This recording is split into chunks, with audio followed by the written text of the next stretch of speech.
Hello friends, welcome in my channel Shweta Jha. तो बच्चों, आज मैं आप सभी को तेनालीराम की कहानी सुनाने जा रही हूँ। कहानी का नाम है रंग बिरंगे नाखून। चलिए बढ़ते हैं कहानी की ओर।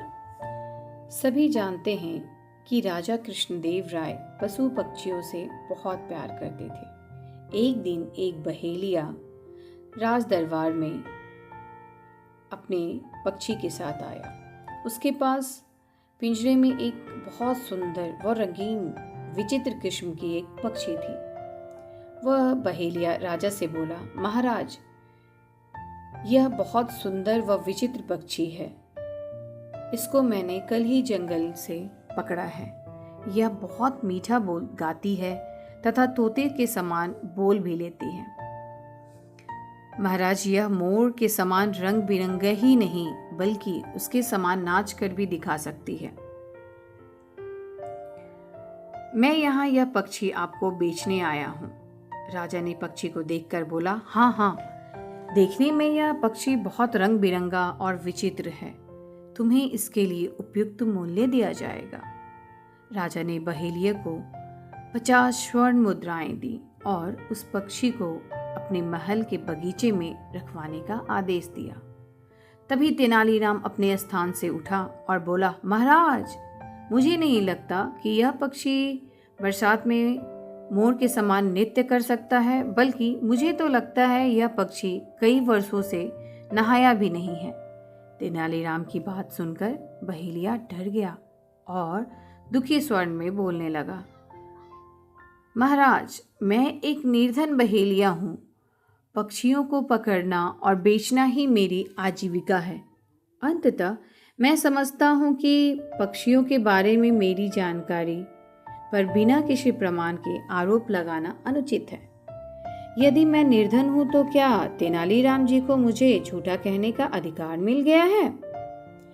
बहेलिया की यह बात सुनकर महाराज भी तेनालीराम से अप्रसन्न होते हुए बोले, तेनालीराम, तुम्हें ऐसा कहना शोभा नहीं देता।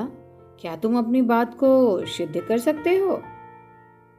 तेनालीराम ने कहा, हाँ महाराज, मैं अपनी बात को सिद्ध कर सकता हूँ। यह कहते हुए तेनालीराम ने एक गिलास पानी मंगवाया और उस पानी को पक्षी के पिंजरे में गिरा दिया। पक्षी गीला हो गया और सभी दरबारी पक्षी को आश्चर्य से देखने लगे। पक्षी पर गिरा पानी रंगीन हो गया और उसका रंग हल्का भूरा हो गया। राजा तेनालीराम को आश्चर्य से देखने लगा। तेनालीराम बोला, महाराज, यह कोई विचित्र पक्षी नहीं है बल्कि जंगली कबूतर है। महाराज ने कहा, तेनालीराम, यह बताओ कि तुम्हें कैसे पता चला कि यह पक्षी को रंगा गया है?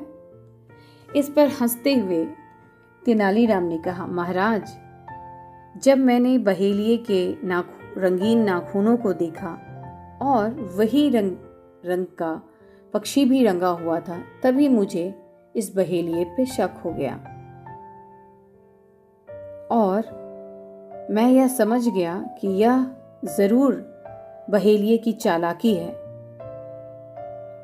और पक्षी को बहेलिये ने रंगा है। अपनी पोल को खुलते देखकर बहेलिया भागने का प्रयास करने लगा, परंतु सैनिकों ने उसे धर दबोचा, पकड़ लिया।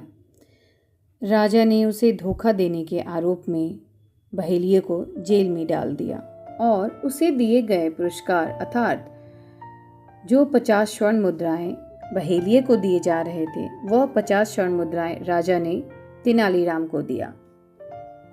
तो बच्चों, इस कहानी से हमें क्या सीख मिलती है कि हमें कभी भी झूठ नहीं बोलना चाहिए।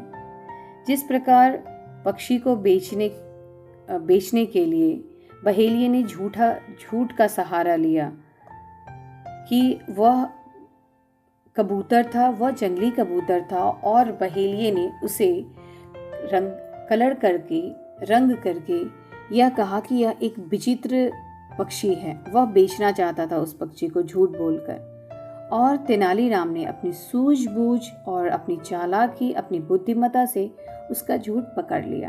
तो बच्चों, कभी भी झूठ नहीं बोलना चाहिए। तो फ्रेंड्स, आप सभी को कैसा लगा? Please like, share and comment my channel. Bye bye, take